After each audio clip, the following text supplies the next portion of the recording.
So this panel, I'm glad to see there's a nice turnout. It's been a theme through the morning, I think, is that a lot of these questions around supply-side policy have a rather large social mobilization behind them, a large group of actors who are really pushing from this for the grassroots. And so we thought it was good to have a panel that really addressed that question, thought critically about the role that those groups play in the policymaking process, and in bringing different forms of constraints on supply side to the table. But mobilization doesn't just come on one side of the equation. We're seeing organized groups calling on both sides of the fossil fuel development equation for either more or less development. So the panel today really represents both sides of that equation, and we're going to start with a presentation from Franta, thinking about some of the actions of the American Petroleum Institute on this topic. That's right. So thanks a lot for being here. I know it's hard to choose which room to go to, especially when there are two interesting things going on. But yeah, my name is Franta, and I'm from Stanford, and I'm a PhD student in the history department there, and I'm also a JD student at the law school there. And I'm going to talk to you today about both of those things. So I called it taking on big oil, but I really want to call it kicking big oil's ass. That's what this talk is about, and using history and law and lawsuits. So let's get started. So you might have seen some articles lately that are asking questions like this.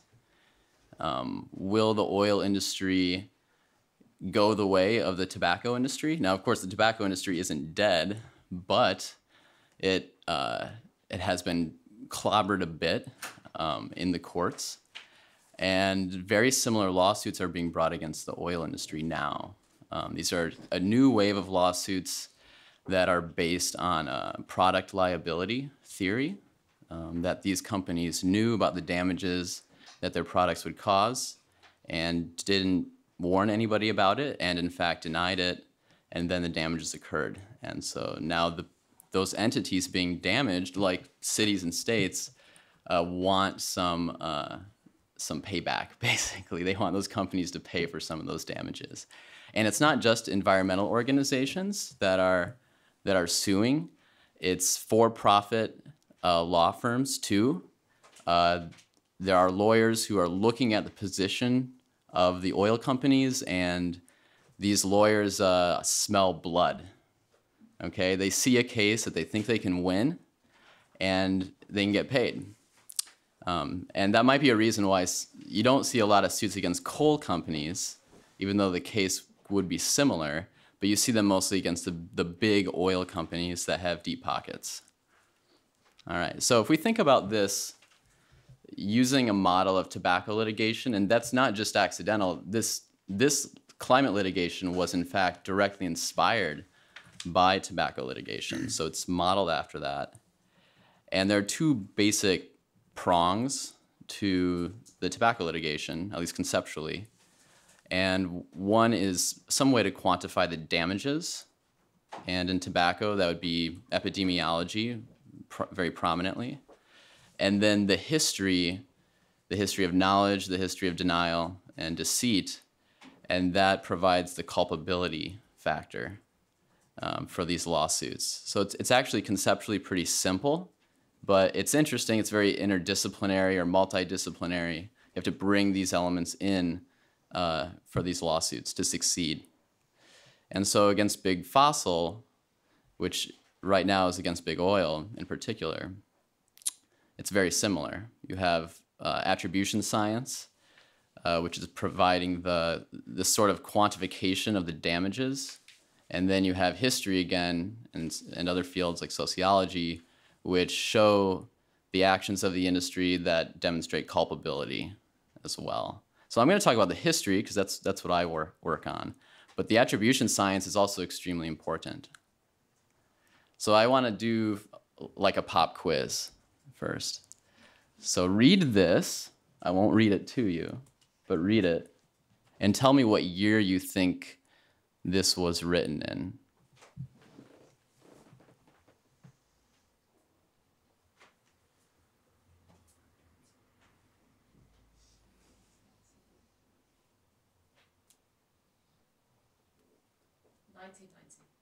Okay, 1990. 1780, okay. It's probably, I don't want to say it's definitely between those two, but it's probably between those two. I'm going to go with the 70s. The 70s, okay. What else? 50s. 1870s. 60s, okay. So we're, lots of different guesses. So the year is 1959. So some people were very close. And and this was actually a speech given to the heads of the oil industry in the United States by their keynote speaker at their conference that year, who was Edward Teller, the physicist, the father of the hydrogen bomb, who came and spoke to them and said, we have to get off of fossil fuels in the foreseeable future because of this climate change problem. Now that might be surprising that by 1959 people were already thinking that, but in reality, most of the scientific pieces of that puzzle were already in place. The big missing piece was, well, was CO2 actually accumulating in the atmosphere, or was it getting removed by the ocean or something like that? And during the 50s, that question was answered, and scientists knew that it was accumulating. So the immediate inference was, okay, well, then it's going to cause global warming. And the industry became aware of that very quickly. So if you want to read more about that, I think this is pretty much, it's not in the peer-reviewed literature. This is pretty much the only article about that particular archival find. And you can read more about it there. So by the late 50s, the industry was on notice. They were aware of the issue. And by the late 60s, the industry started its own research programs on climate and pollution in general, because they're very interested in these things. Anything they could be regulated over, they want to know about. And so this is another kind of seminal document, this study from 1968, where the American Petroleum Institute, which is the main trade association for the American oil industry, so it represents all the big companies, and it's also an information nexus for the industry too. So if the API knows something, then it stands to reason that that pretty much all of its members know it as well. And that's pretty much the entire oil and gas industry in the United States. And I'll just show you an excerpt of this report, private report commissioned by the API and given to it.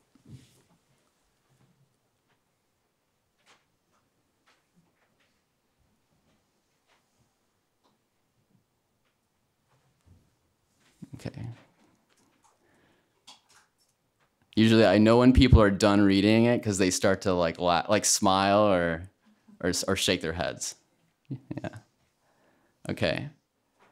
So here you would say the industry wasn't just aware that there was a problem, but they knew there was a problem. They had asked their own people to look into it, and their own people came back to them and said, yeah, this is still on? And they said, yeah, that there's a problem. So next, there is a problem. So this is the next thing I want to show you. And how much time do I have left? About 5 minutes. Okay. So, and of course, I'm not showing you everything. I'm showing you kind of like some of the highlights, like the greatest hits. But this is an internal report just about climate change from Exxon in 1982. And they have this great graph here. And it's a projection of atmospheric CO2 levels and the amount of warming they expect from that.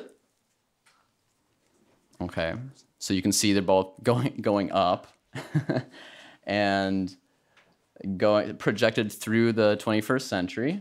Okay, and so here, I mean, there's no doubt that there's no denial here. There's no doubt. These companies have no doubt in their mind that CO2 causes global warming. I mean, that's the first thing just to notice. Okay,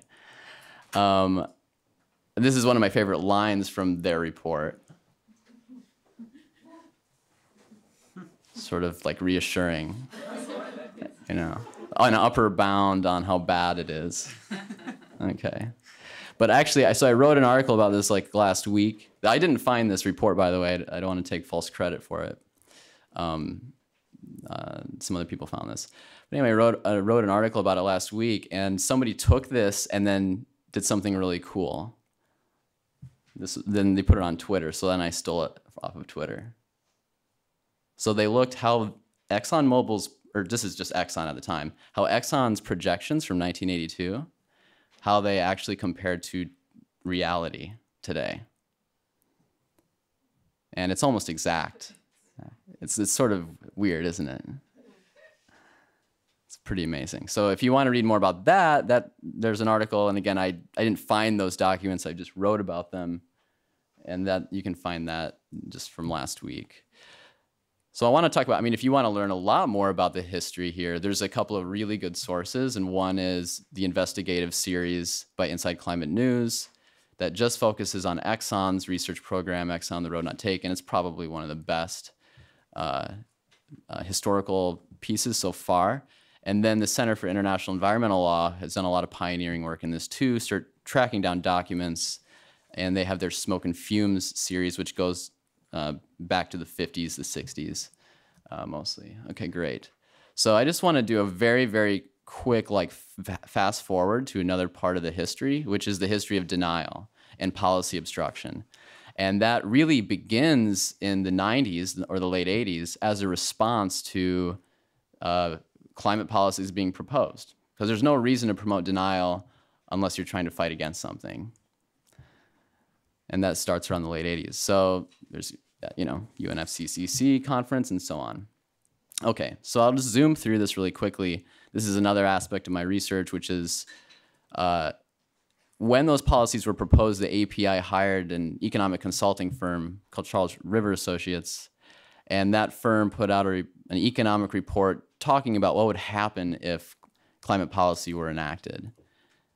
And basically they said it's going to cost way too much, and climate change is not that bad anyway, and so there's no reason to enact this policy. And these arguments might seem familiar to you. Okay, they don't show, well, so first, those conclusions are communicated to the public as solid science, as good economics. Okay, now the back end of these models is not communicated. The back end actually doesn't actually calculate the cost of climate change, the damages, they just assume them. They assume that clean energy technology would never develop. By design, the models assume that it's optimal simply to just don't do anything about the problem. All right, so not really deriving this result, they're just sort of dressing it up. But that's not communicated.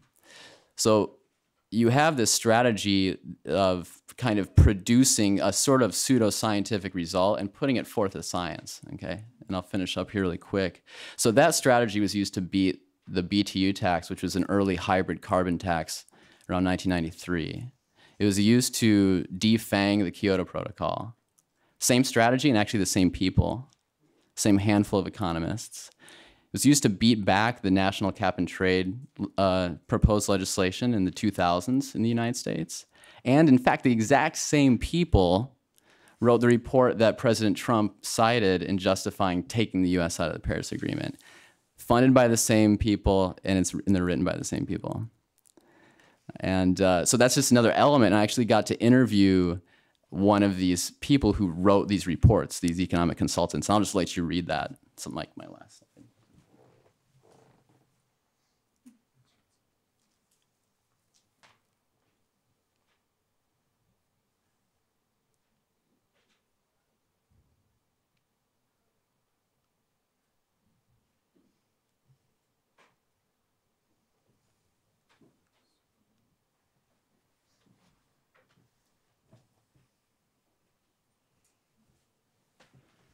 Okay, so take-home message is that the historical body of evidence that the industry both knew a lot about global warming long ago and then promoted disinformation about it later is strong, and it's growing stronger all the time as we get more evidence. And so I think that this litigation probably will go somewhere.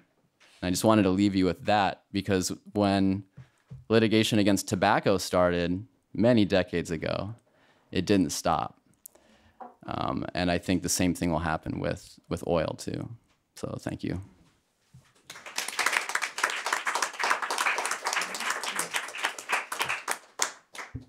That was a great presentation. We're going to hold all the questions till the end and do them for the whole panel. So we're going to move on now to Kathy Harrison from the University of British Columbia, who's going to be moving us over to coal as an issue and talking through a comparative analysis of mobilization around coal export terminals and comparing cases where the mobilization succeeded and to some extent, and one where it didn't, and thinking about the aspects of those mobilizations and what we might learn from them. It's a pleasure to be here while we're waiting. Are you getting my slides for me? You can just press the right. Keep going and they'll come up. This project actually grew out of a foray into activism on my part, fighting one of these coal ports. I'm telling you, I was on the losing side. But it was a fascinating way to gain all kinds of scholarly insight, and it challenged a lot of my received wisdom and has led to a couple papers and I think the next project. So the context for this paper is two things. The first is a very significant and rapid decline in the US's reliance on its own coal to produce electricity, from 50% of production in 2005 to 33% a year later. Still lots of coal in the ground in the US, and at the same time, there was had been a period of growing consumption of coal in Asia and rapidly increasing prices of coal in Asia. So that prompted the US industry to propose a number of new coal terminals along the Pacific coast of North America, at least 7, depending, how one counts the more or less serious ones. These were all new terminals. This is actually a picture of an existing terminal pretty close to where I live. Not part of the study, although it kind of lurks in the background in important ways. One of the things that intrigues me as a political scientist is that the supply chain can be quite long in terms of number of actors and actually geographic length. And the politics of fossil fuel supply is not the same at different points. And in particular, I think it is easier to muster opposition to transportation infrastructure than extraction facilities. For the most part, because there aren't as many jobs at stake, particularly if that infrastructure is in a different jurisdiction than the one that produced the fossil fuels in the first place. So the jurisdiction that we'll be deciding has a weaker allegiance than in the case of coal, rural communities that are deeply reliant on coal mines and where declines in labor have, due to mechanization, have led those workers to really dig in their heels. In the case of the coal ports along the West Coast, there was a second factor at play, which is that they were all new facilities that were proposed. And it's easier to defeat something new than to shut down something that exists. In the latter case, the people whose jobs are at stake know who they are, whereas the hypothetical jobs haven't been allocated yet. And in fact, the outcome was mostly as expected. 6 of the 7 proposed ports were rejected, although some of them are still in court. And 1 terminal was approved, and that was the one that was in British Columbia.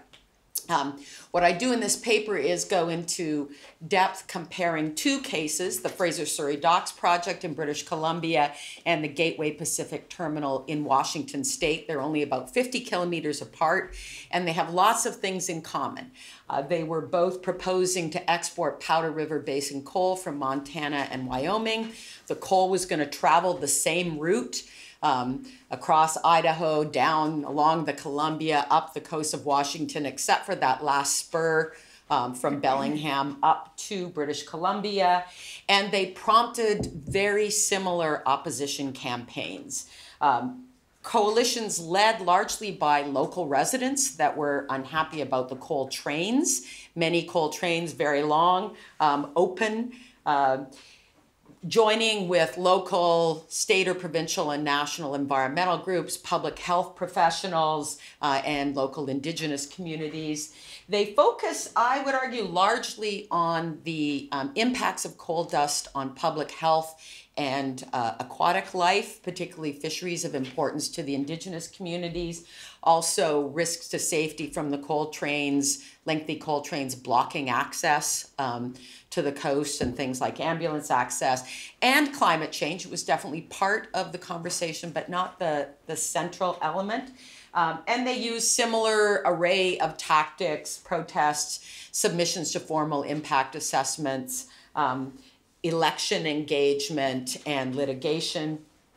The proponents were taken by surprise and sort of responded back-footed, but very quickly with a lot of resources, mustered their own coalitions with the coal producers, the railways, certain unions, and the local business councils, and they had money to produce some fairly expensive advertising campaigns touting the employment benefits for local communities of building these coal terminals. These are examples of a couple of the signs. These no coal train signs were everywhere in Bellingham. There were some pro-port signs, but they definitely were not as visible as the anti-coal train signs. This one is a sign from the Canadian side of the border, which also focused on the trains. A lot of the opposition was from suburban communities that have never had coal trains going through them before. But the two words here are important. Focus on the fact that this wasn't even Canadian coal, so there weren't any jobs in Canadian mines to produce this coal. And the inclusion on a bumper sticker of thermal coal was important because British Columbia's #1 export through this period was coal. But British Columbia produces exclusively metallurgical coal, and this was an effort, unsuccessful as it turned out, to reassure the BC coal industry and relevant unions that the focus would be exclusively on the US thermal coal. So given all these similarities, why were the outcomes different in these two cases? And I consider 5 different arguments, 2 that I reject, 1 that's plausible, and 2 that I think were particularly important. The ones that I reject, first, that there was a significant difference in scale between the two projects, up to 48 million tons of coal in the Gateway Pacific case versus up to 8 in the FRASER Surrey docks case. Bit hard to say. On one hand, greater environmental impacts. On the other, more than 10 times more jobs were projected for the Bellingham facility. But the reason I reject this is that in any case, both groups were able to muster, both projects prompted very strong grassroots opposition, enough that all of the local governments passed resolutions opposing the project. And I'll move on to the next point, which is that the Sierra Club, and in particular its very well-funded Beyond Coal campaign, was more active in Washington State than in BC. So was the injection of those resources the critical thing? Again, I don't think so, for a couple of reasons. Even the poorly funded, basically not funded, groups on the northern side of the border were able to get pro bono legal representation to launch a couple of lawsuits. And the other reason is that most of the campaigns relied on the shoe leather of volunteers knocking on doors. And there were lots of those in both cases. Differences in the positions of the state and provincial government were quite significant. Washington State had originally committed to doing a joint environmental impact assessment with the Army Corps of Engineers, which was the relevant federal agency.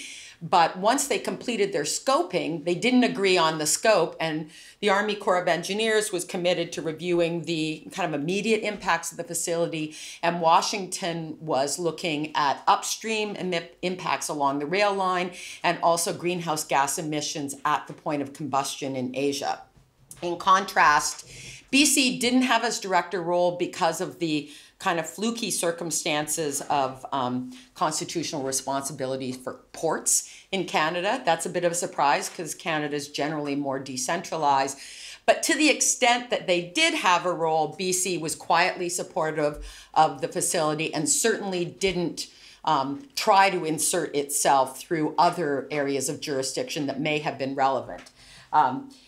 So that wasn't the outcome. That wasn't what determined the outcome in this case, because as it turned out, the Corps of Engineers stopped the environmental impact assessment before they even completed it. I do think that it's quite likely that Washington would have said no, even if the Army Corps of Engineers had said yes, as they did in the Longview terminal south on their coast. So I think this could have made a difference and underscores the importance of supply-side campaigns, the difference being BC is a supplier of fossil fuels and Washington isn't, and the political power of the industry was noticeable. The two political institutions made a big difference, and I think this is an important thing to look at as we look at supply-side campaigns in how hospitable is the institutional context. The first one is that opposition by the Lummi Nation, which has lands adjacent to Cherry Point, where the Gateway Pacific Terminal is located, was the single most important outcome in the U.S. The Lummi signed a treaty in 1855, which grants them continuing rights to access to their usual and accustomed fisheries. A series of court decisions in the 1970s have ruled that anything beyond de minimis impacts is a violation of the treaty. And so that's why facing Lummi opposition and studies showing impacts on harvest of fisheries and shell fishery by the Lummi, that the Corps of Engineers just stopped the process right there. In contrast, there was an Aboriginal community that sued the port in Canada, but they didn't have as strong a case. They did end up settling, and I'm still trying to find out what the details were there. The other big difference was in the nature of the environmental impact assessment regimes in the two countries. The Army Corps of Engineers, while not generally known to be environmental advocates, was bound by very strict procedures, transparency norms, and so on. In 2012, Canada had amended the Canadian Environmental Assessment Act, and one of the big consequences of that was to limit the number of projects would have to go through an independent review by the Environmental Assessment Agency and instead leave it up to the lead department. In that case, that was the Port of Vancouver, which has a long history of partnership with the coal industry. They're a member of the Coal Association. The coal industry nominates members of the board, and the sort of access to information documents are quite extraordinary in terms of their collaboration and reporting on what activists were up to, including at one point my teenage kid. So this one is a bit personal, I will admit. Okay, 2 minutes, no problem. So some sort of closing thoughts that I take away from this about the politics of supply side opposition to fossil fuels. The first is that the politics can be very different depending where we are along the supply chain, and infrastructure can be more politically vulnerable, transportation infrastructure, than the point of extraction. The second is that, yes, this campaign was about it was opposition to fossil fuels, and there was reference to coal and big coal, but it wasn't about global norms. Largely, the opposition was led by concerns about local impacts on the economy, on human health, on fisheries, on Indigenous rights. And I think it's hard for me to imagine that the same number of people could have been mobilized without those local aspects. And finally, the institutional context matters. To put those previous conclusions in broader terms, depending on who existing institutions allocate the decision to, it can make a big difference on what that decision was going to be. The Army Corps of Engineers versus the port, which relies on the coal industry for its ongoing revenue. But on the other hand, institutions can establish veto rights, and that was certainly the case for the Lummi Nation, and there's other forms of veto that exist in other institutions that I think are potentially important. Thank you.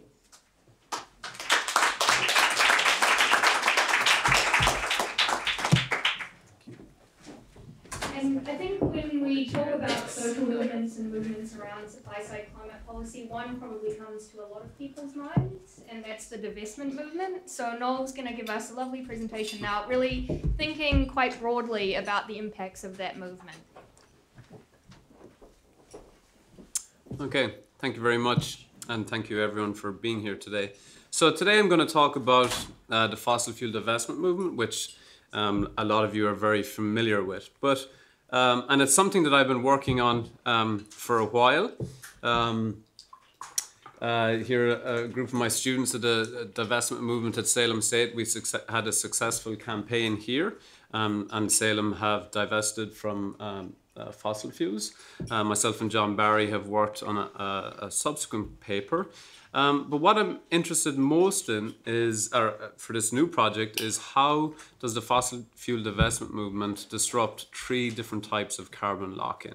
Okay, so separating out these types of carbon lock-in is in part analytical, convenience. In practice, they interact.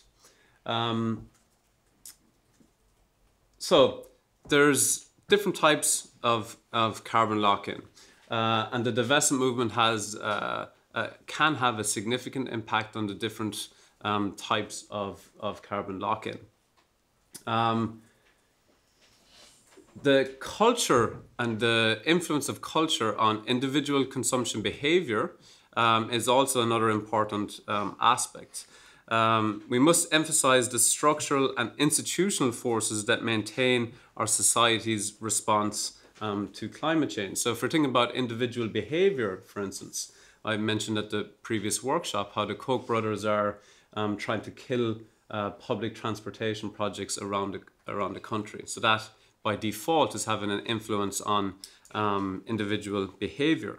Matthew Huber wrote a great book, and he argued that the main barrier to this change is the cultural and political structures of feeling that have been produced through regimes of energy consumption. That everyday practices of oil consumption in American culture have in fact been instrumental in shaping the broader cultural practices of American capitalism. So just some context of how we should conceptualize carbon lock-in. It's important to note that carbon lock-in is fundamentally a political activity. How interventions can spur economic and political coalitions that back decarbonization. It's important that we understand how political mechanisms of carbon lock-in and social and mobilization can catalyze supply-side climate policies and decarbonization trajectories. It is also important that we don't repeat the narrative of inevitability of the oil industry, something that the fossil fuel industry has been very careful to construct. And what I'm looking at today is how the divestment movement can induce institutional placidity and how it could perhaps take us down different paths. Okay, so the fossil fuel divestment movement has had a number of recent strong successes. Global fossil fuel divestment movement reaches approximately 6.24 trillion in assets under management at the moment. To first look at how it disrupts infrastructural and technological lock-in. So the focus on emission reductions on the demand side has overlooked the need to rapidly halt or at least limit investments in fossil fuels on the supply side. So it has an impact of reducing confidence in financial flows, shifting investment norms, the rise of fossil-free investment funds, the creation of certain uncertainty around fossil-free industry long-term viability, how it can open up these potential windows of opportunity. The oil and gas industry, for example, are facing rising threat to upstream investments as a result of divestment and the keeping in the ground movement and all these other actions. A significant and important evolution of the movement is direct targeting of banks, not just institutions. And activists and climate campaigners have publicly stigmatized infrastructure projects and investors. They've created what Leah Temper argues is creating a political minefield for people investing in certain projects. The fund North Dakota Access Pipeline is one. Here we have other actors who are targeting directly particular banks such as Barclays. The divestment movement also emphasized the financialization of the crisis, and we cannot ignore how important it is in terms of halting or slowing down investments in major infrastructural projects. A number of recent studies have looked at the impact of divestment. One which I think was meant to be presented earlier, looked at how a shift away from fossil fuel infrastructure can overcome the green paradox, but it only will be if it's supported by strong climate policies like a price on carbon. Trink studies and others have looked at the financial performance of portfolios going back to the 1920s. So a number of studies have come up which are challenging the investment norms in fossil fuels. One of the most significant impacts of the divestment movement is how it has reframed the climate narrative or the climate challenge. It was misframed as a technocratic problem exclusively about greenhouse gases. Now the shift is on fossil fuels, not carbon. It's on fossil fuels, not emissions, that we need to avoid rather than reduce. And the divestment movement is a prime example of this confrontational and disruptive political innovations that are key to challenging carbon lock-in. When we're looking at the institutional lock-in, divestment has been successful in revoking the social license of the fossil fuel industry, in normalizing moves towards carbon pricing, forcing companies to disclose climate risk, the redefinition of social responsible investing and fiduciary duty, and a number of institutions from the US Labour Department, the EU Commission, have went down a process of redefining fiduciary duty. The retirement investment, Senator Jeff Merkley just introduced a new bill whereby federal employees could invest in a fossil-free fund within the US just in the last month or so. Even when you have the president of France tweeting, "Keep it in the ground," this type of narrative actually matters. Okay, so this is part of the divestment movement and this broader climate politics. There's been a number of very high-profile divestment successes. The Irish government, the city of New York, a number of very high-profile statements in relation to stranded assets and about future investment practices. And also you've had some good news for a relatively short period of time. For instance, the Democrats agreeing to stop receiving monies from fossil fuels and then reversing that decision just a few weeks later. But we also have the rise of the Sunrise movement, which are asking politicians to refuse to accept donations from fossil fuel companies. The city of New York and London are proposing to help other institutions or other cities with their divestment. And there is a lot of significant pushback from the fossil fuel industry, whether it's from divestmentfacts.org, which is funded by the American Petroleum Institute, this new group, the Institution for Pension Fund Integrity, and fossil fuel companies are actually listing divestment as a threat to their future financial successes. This was a really interesting study which looked at the influence of radical flank actors in shifting field level debates. So the paper argued that previously marginalized ideas gained increasing intention and legitimacy as a result of the work of divestment campaigns.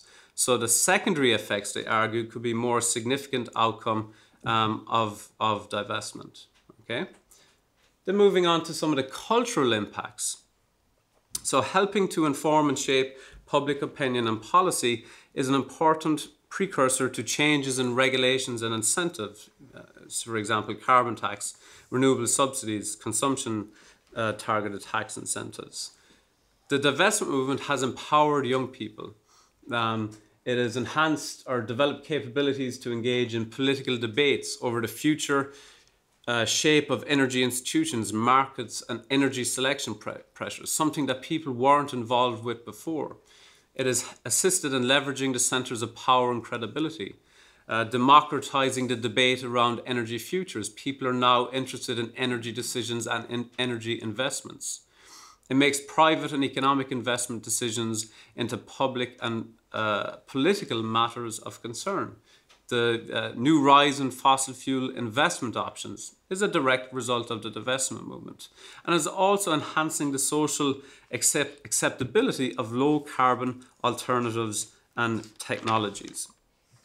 So we've really seen a resurgence and building of the climate movement from the Keystone Pipeline onwards, from Bill McKibben's Do the Math tour, and these are all interlinked and have had a significant direct and indirect impact.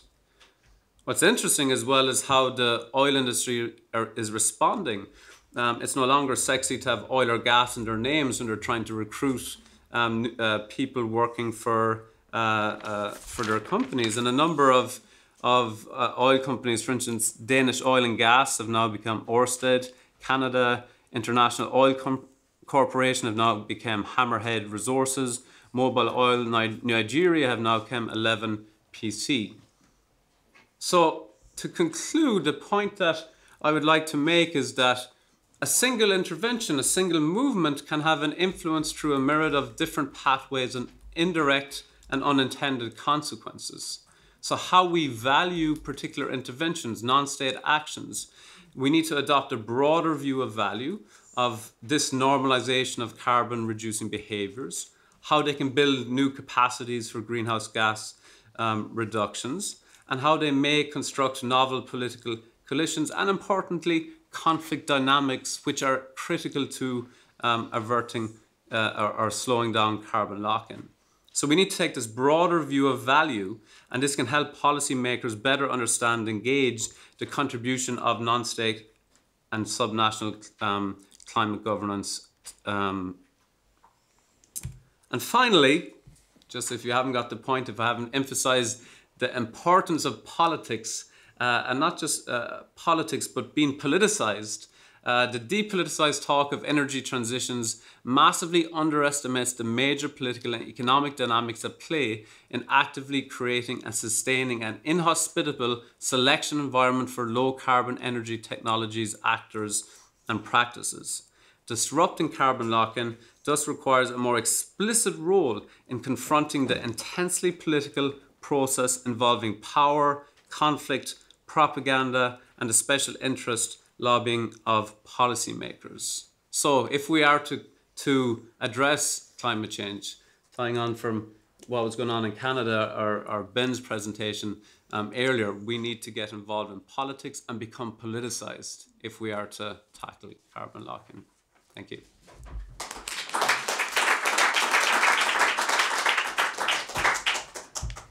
And those of you who were in the session before might recognize a familiar face. I'm sure Hara wants me to inform you that it's generally our policy not to have dual people speak twice, but Berit is kindly stepping in for us for another speaker who wasn't able to make the panel. So she's going to be speaking about mobilization in the Norwegian context. Thank you. Yeah, and I need to say it. That's your conclusion. I can get a PowerPoint.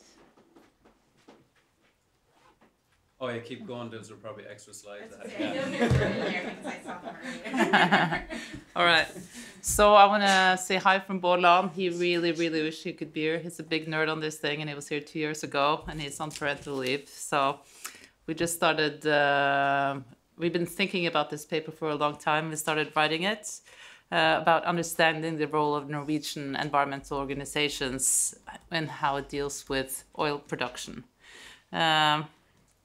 Historically very closely aligned with the state and representing civil society, but this balance of being consensus-oriented and being confronted with this growing and very powerful oil industry that is also closely aligned with the state has been interesting to us.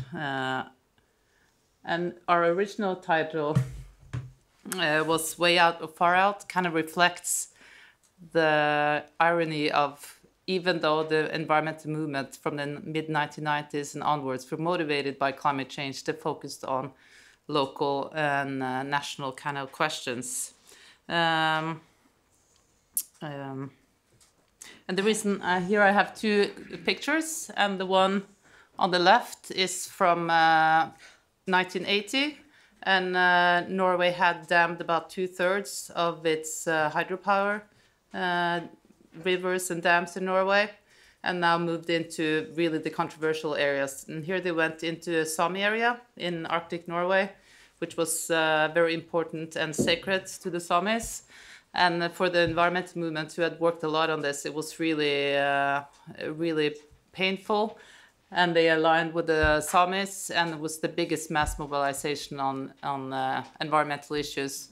And here you have on the left, actually some of them are in the room. It's from the Lofoten Declaration writing, which is also in the Norwegian Arctic, where a lot of international environmental and developmental NGOs and researchers funded by the CARE Foundation came together to work on these issues.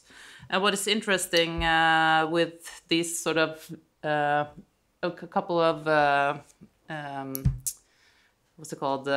comparisons is that on the one hand you have the same with the resource, that it's you have really pushed it very far in Norway with the oil, so you only have the controversial areas left, and Lofoten is very important fishing area and very very important for the big ecosystems and or as they talk about it themselves, sort of a green lung in the world.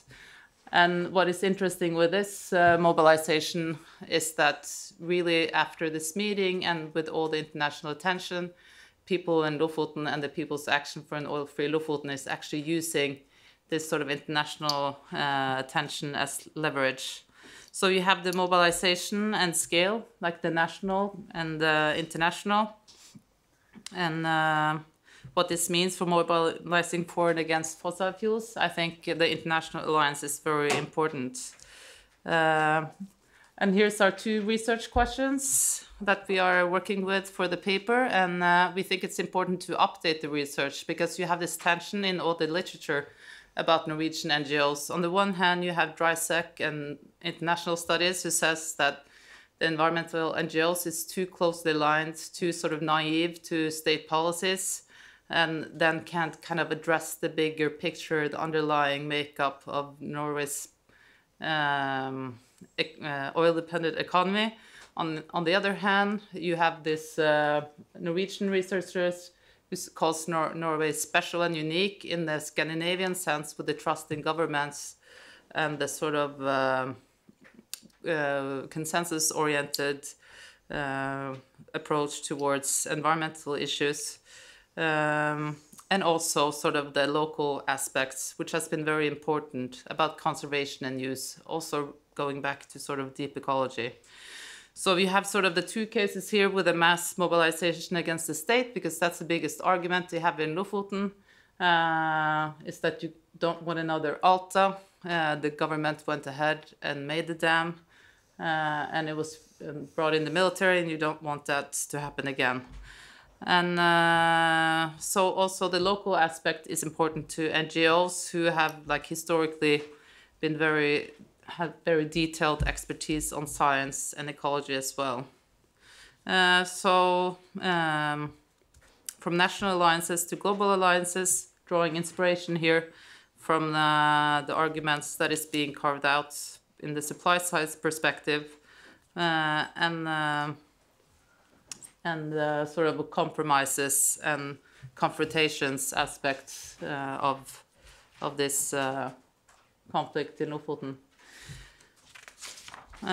Whenever I talk about Norway, I always use this, so you sort of have the sort of bigger picture about how we set out in the early 70s, and we decided we're not going to produce more than 90 million barrels of oil a year, and we hit that in 88. So you had this moderate pace of extraction, and within 15 years we tripled production and peaked, and then you had to push for more controversial areas And here's a slide from Guribang and Bård's paper on supply side, where you also see what often happens, that, you know, you peak the oil, the unemployment in blue goes up. So we sort of, I'm not sure, did we double, I think, employment after we peaked, while the profits go up and down.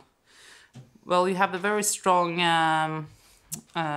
strong ties between the political elites and Equinor, previously Statoil.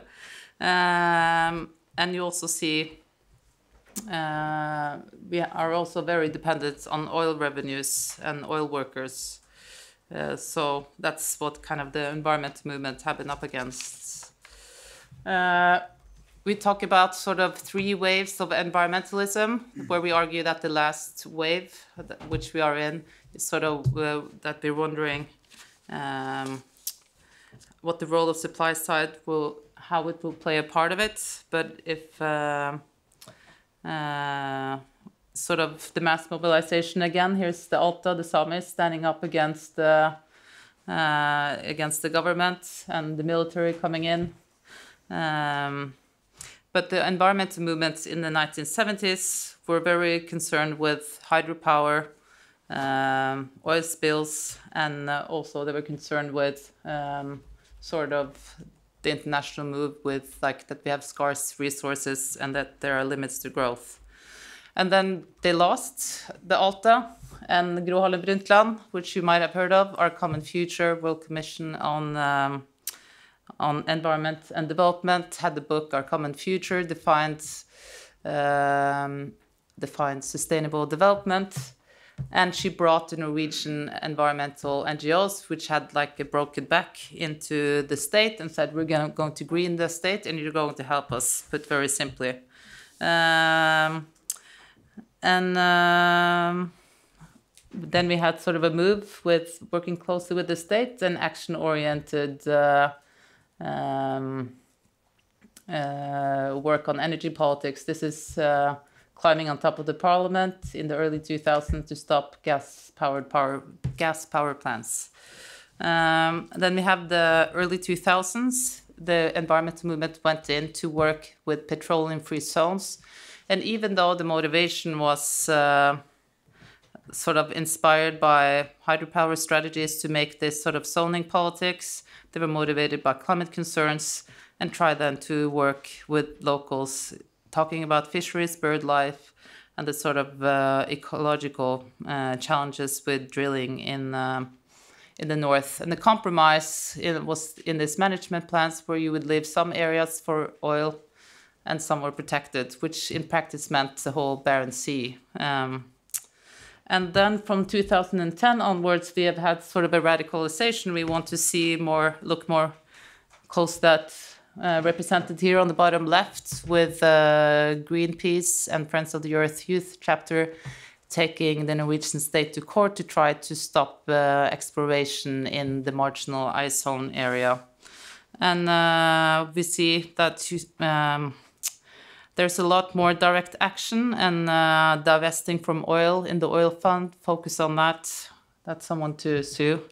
And seeking to stop the licensing rounds. We have more than 150 explorations in the Barents Sea being done, and 150 sort of on the table. So there's a lot of things for them to work on up there.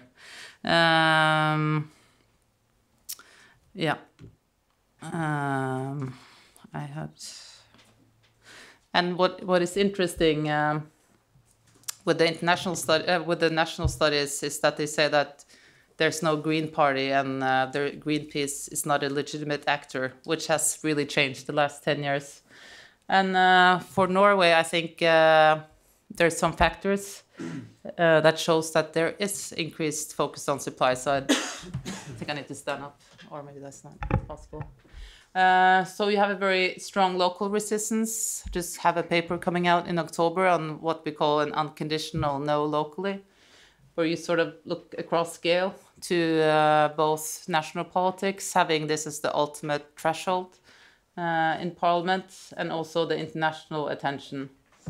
And we see that the external pressures I have a couple. This is New York Times, and this is the latest headline about previously chief economist in the World Bank says there's no future for Norwegian oil. The future looks grim.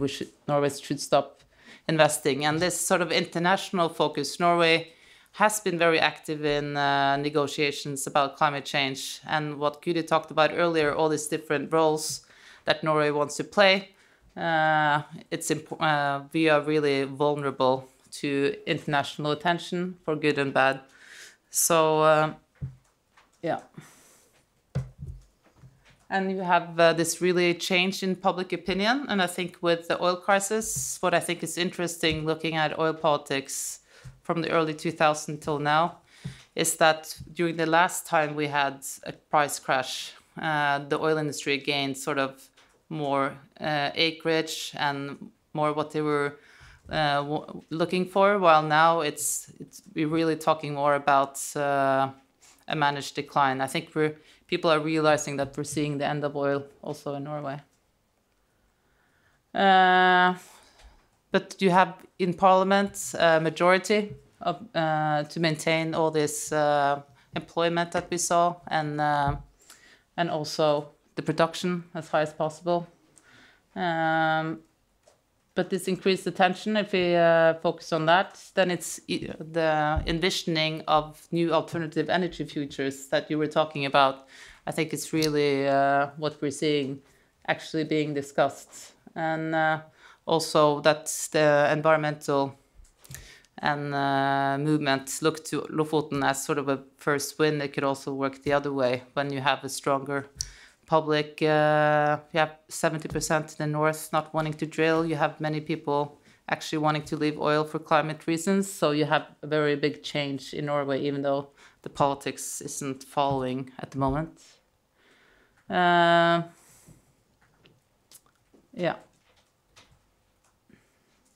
I think I already said these things. So I think the sort of take-home point from the Norwegian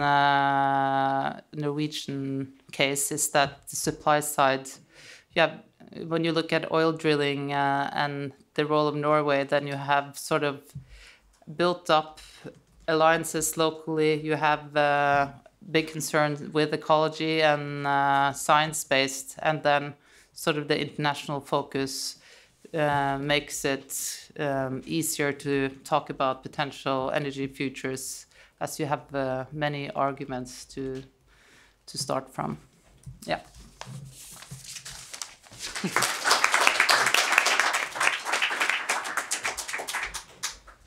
So we have a little bit of time for questions, but we're also conveniently right before the coffee break. So if we have an interesting discussion, we can move it over there. So who has the microphone? How are we doing this? Do you want to call it? Do you want to start with Matthew? Oh, Thank you. Is this on? Yeah. Thank you for the very interesting presentations and this panel. I have a question, or perhaps not a question, but a remark to Ben on the question whether or not the fossil fuel industry is facing a tobacco moment. And I think that this is way too positively approached, because I wonder what you mean with the tobacco moment or facing a tobacco moment, because tobacco profits are at all-time highs, dividends are at all-time highs, share prices are at all-time highs. There was regulation, obviously, in many Western countries, but they've just moved. They just moved to developing countries, and now problems there are very impactful. So I was wondering whether or not we are looking for a tobacco moment for the fossil fuel industry, or maybe another moment of other industries that have actually faced real extinction. That being said, and then another comment, if I may, to Noel about politicization and depoliticization. I think that's very interesting, what you say there, and the impact of the fossil fuel divestment movement on politicizing discussions about energy futures and energy transitions. But I was just wondering, now that we're actually mainstreaming fossil fuel divestment, and divestment is more repackaged and reframed in terms of risk assessments, stranded assets, market predictions, volatility, etc.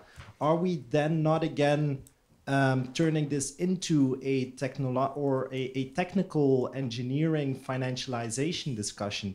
And aren't we letting this whole politicized debate around divestment slip through our hands and making it more of a technical decision about financial analysts, etc.? So I'd like to hear your thoughts on that. Thank you. And then we'll take one more question as well. Who had their hand up? Try and pick someone who hasn't had a lot of questions. Maybe Greg? You have it, don't worry. Well, not in sessions, I think. Yeah, thanks very much. So I'm going to ask another question to Ben, and I'm sorry to the other presenters because everyone's presentation was really excellent. So Ben, so I see that there's 2 points in your research. One is tracking the history of deception, and then B is the utility of this knowledge. So how does that work in sort of knocking down the opposition in a courtroom? And so you didn't have time to talk about that today. So I was just wondering if you could sort of update us on your knowledge or any interesting examples in action where documented history of deception because they knew what was happening, where that was used in a courtroom. And I know this is ongoing, obviously, in the US especially. Thank you. So let's answer these 3 questions, I guess, and then hopefully we'll have time for the next round. Yeah, so actually I have one story that will kind of answer both questions. And so that's sort of the history of tobacco litigation in a nutshell. And that litigation, it really started a long time ago, like in the 1950s, when the health connections, or the disease connections really, between tobacco and the population became apparent. But that litigation didn't succeed for a really long time.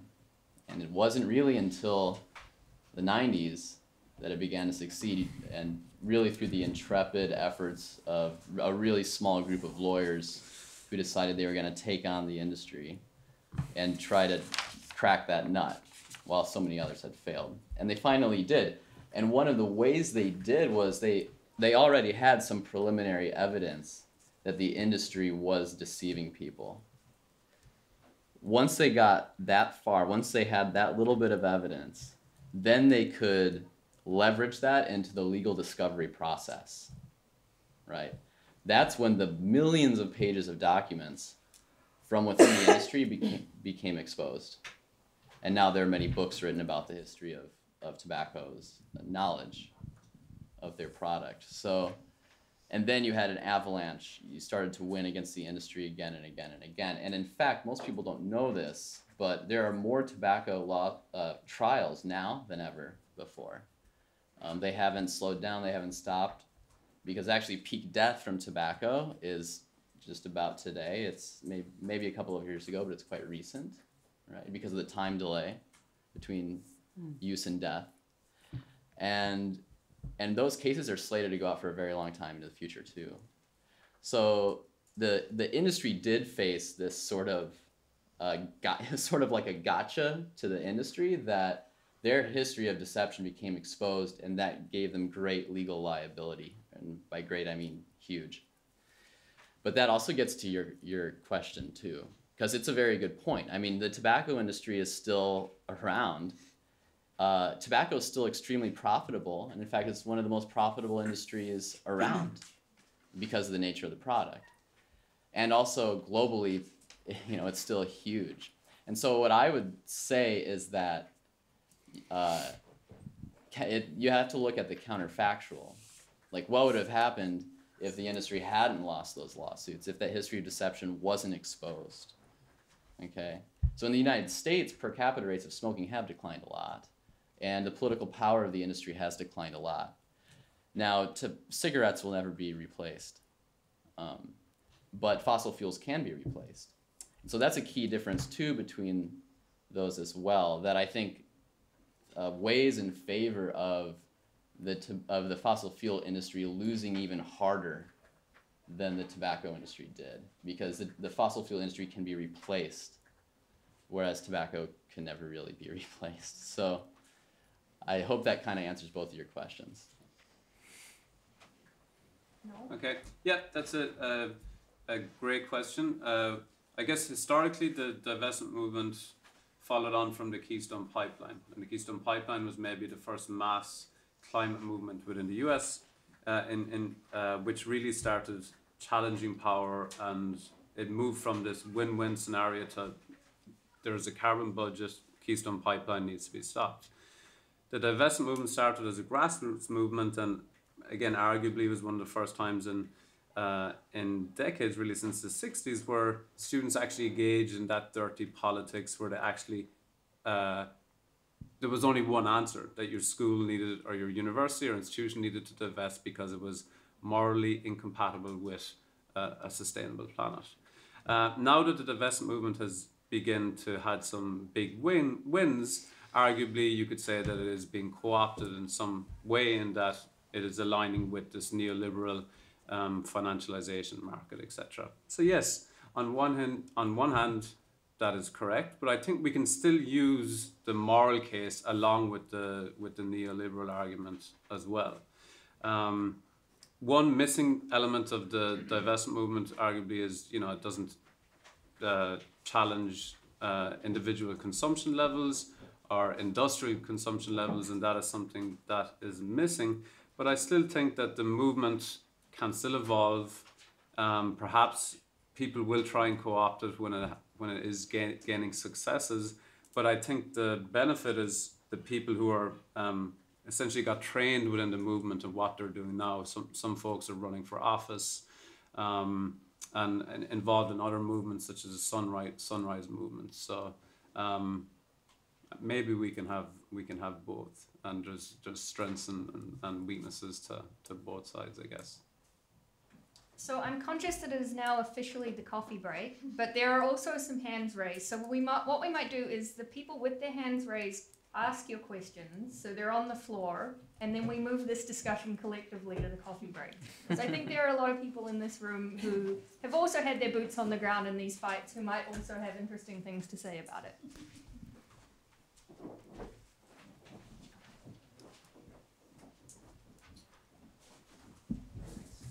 Hi, Alex Lansverna here. I guess it's a question for Noel and Jeffrey to a certain extent. Sorry, Ben, not Jeffrey. I don't know why I got confused. But you guys are picking on me. it's a question about the focus of a lot of these, the divestment movement, and also the climate liability lawsuits being very much in the global north, in North America and Europe and so on. And so the question, if we look to the tobacco industry, is that they move very much to the global south after these sorts of campaigns happen, but also the global north is predominantly responsible for causing a lot of the emissions too. So in terms of the inequity of some of these lawsuits compensating the global north for fossil fuel industry misinformation, there's some tricky questions there, I guess, that these movements need to grapple with. Yeah. We'll just keep the microphone moving forward, I guess. Real quick, Ron Steenblick, OECD. My question is for Berit Kristoffersen. I mean, we keep hearing about the oil and gas industry and so forth, but there is a coal industry in Norway. What has been, if any, domestic pushback on the coal mining in Svalbard? I mean, I'm trying to find out what's exactly going on there, because there was an announcement in December that the government was going to stop subsidizing it, but I haven't yet been able to find out what the actual status of the mine is. So has anybody in the mainland part been arguing against continuing the subsidization of those mines? Yeah. I think maybe we can give a quick yes no answer to that one. As far as I know, that they're only going to keep the one. They're closing down most of the production in Svalbard, so now it's just for the one coal power plant up there that they will produce for. So it's basically being shut down to a great extent. But we can talk more in the break. Yeah, just very quickly, Tom Cruiser from Rockefeller Brothers Fund, and I want to say something about divestment very quickly. Our logo was up on one of your slides because we were early divestors, but I just want to share with people that while I'm very proud of what we did, we were moving at the speed of philanthropy. until our grantees kicked our asses and moved us much faster. And that's both thanks and critique, that we need to be pushed further still. And I think that that's the challenge. It's not just about more trillions in stated divestments, but the quality of the divestment. That it's more focused towards the kinds of projects that actually have to be stopped. And we start to deal with the question of not just selling assets, but putting assets to bed. In other words, a new type of transaction at the end of this thing. And so what I'm saying is the divestment movement needs to roll with these changes. It's not whether it's succeeded or not. It has manifestly succeeded at changing the debate. And now under these new conditions, what's the next challenge? So it's an exciting time, but it needs to go deeper, further, faster. And I think that the institutional investors need that push from the outside to keep us moving and finding those better answers. Do you want to break your My point's already been made by the speaker. Okay. So what we're going to do now is break for coffee, but I think we can keep discussing these questions because I think they're really important and interesting.